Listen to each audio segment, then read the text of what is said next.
Hi, this is Jeric Del Rosario.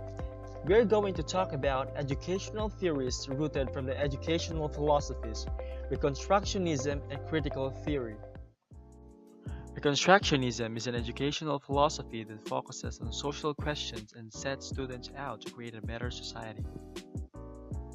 Theodore Bromfield founded social reconstructionism by recognizing humans' capacity for total annihilation or an improved society through technology and compassion. George Couch continued Bromfield's theory and recognized that education was the key to achieving this proposed social order. The Reconstructionists sees these things the same way as the progressives up to a point.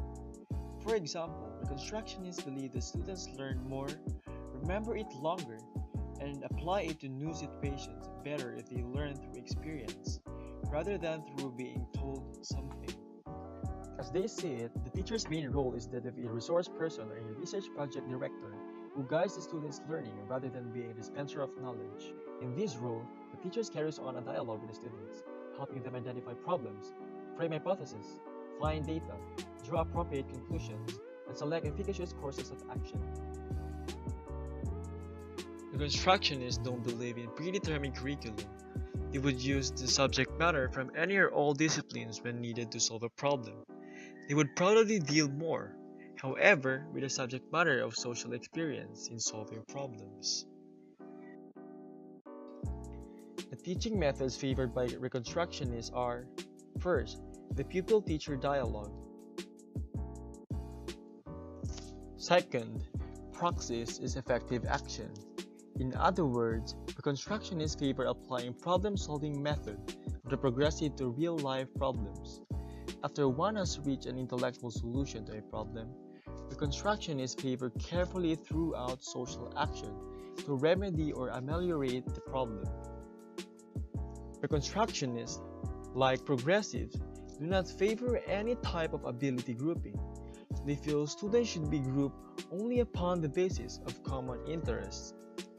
Reconstructionists also like flexible student seating arrangements, but since there is so much involvement outside the classroom, seating is not even an issue. Reconstructionists prefer to evaluate students subjectively on the basis of their ability as a social activist rather than give written examinations. Like progressives, they feel that student self-evaluation has a proper place.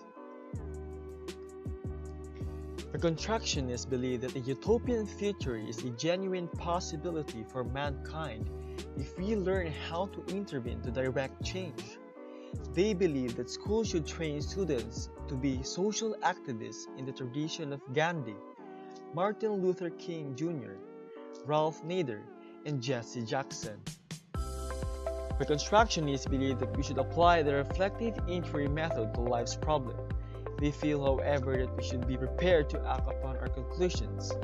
This requires a sense of commitment and responsibility on the part of students. The goal of initiating change is, of course, very controversial.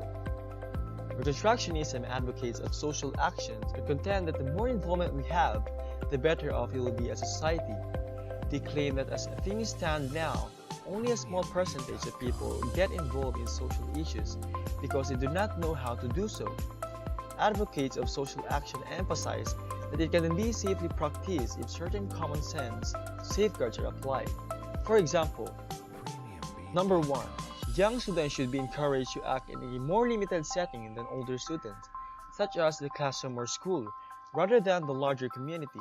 Number 2, teachers should help students weigh the probable outcomes of various lines of social action before anything is done. They should consider whether or not a given action will solve or ameliorate a problem. Moreover, they should consider the probable side facts of a given line of action, including how it will impact on significant others. Teachers should pray with students to get them to accept the consequences of their actions.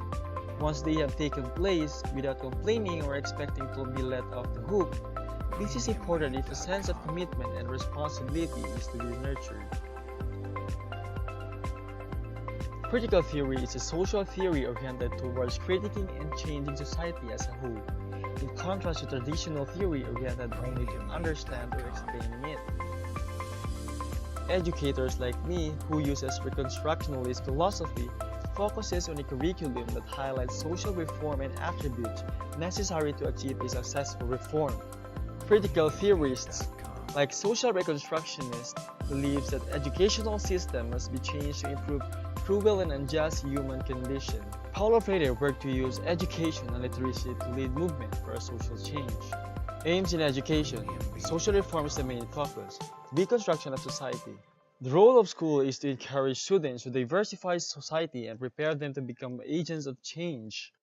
The curriculum emphasis is based on students' social experience and hopes to learn from those experiences, and also those students will take social action on real-world problems. The teacher's role strives to inspire students to bring about change in society and encourage students to question social inequalities in the community.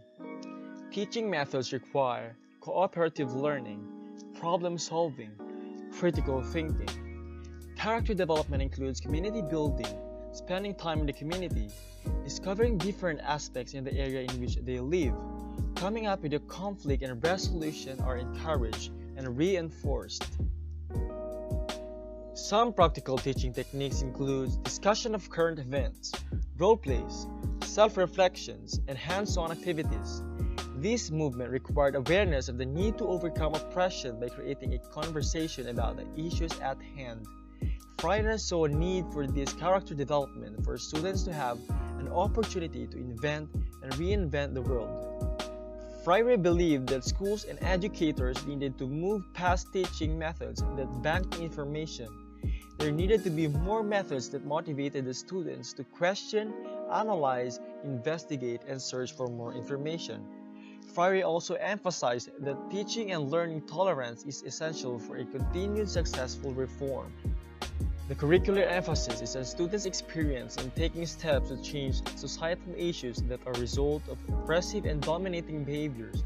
Such issues include hunger, inequality, violence, inflation, international terrorism, etc. Educators can tactfully handle controversial issues with plentiful research, open conversations with students, and providing multiple perspectives for these sensitive topics. Using real-world examples and creating community-based learning, engaging students to learn outside the classroom can also be used as a teaching strategies and methods. Let's take this scenario for example. Bullying is a social issue that can happen anywhere. Even more important to consider, bullying can affect everyone, the bullied, the bullies, and the witnesses of bullying. However, LGBTQ youth are particularly at risk. GLSEN, the Gay, Lesbian, and Straight Education Network, has released a toolkit for school-wide anti-bias or bullying prevention, which builds anti-bullying efforts of an elementary school-level foundation. The second lesson in the toolkit for grades K-2, titled Words Do Matter, approaches the anti-bullying issues from the social reconstructionist standpoint of invoking a desire within the students to harvest an atmosphere of positivity, diversity, and acceptance.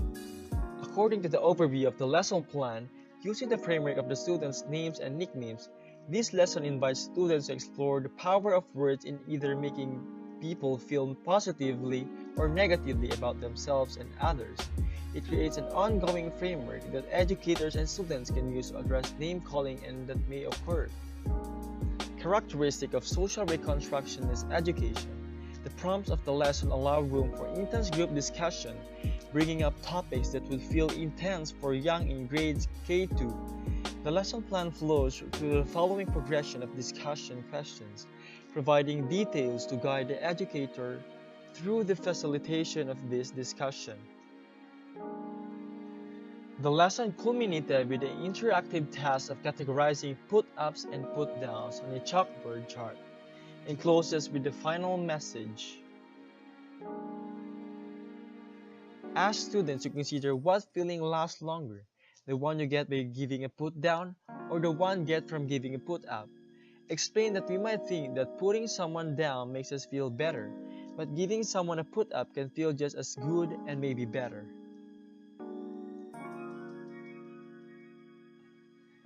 As the final objective of the lesson state, understanding of the importance of positivity and respect will motivate the students to take a stand toward these issues and drive this social change.